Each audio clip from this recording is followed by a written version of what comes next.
अहममृते अमृतम् ब्रह्मणि चन्द्रमा मे मनसि श्रितः मनोहृदये हृदयम् मयि अहममृते अमृतम् ब्रह्मणि दिशो मे श्रोत्रे श्रिताः श्रोत्रगुम् हृदये हृदयम् मयि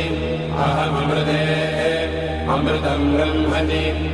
आहो मे रेतसि श्रिताः रेतो हृदये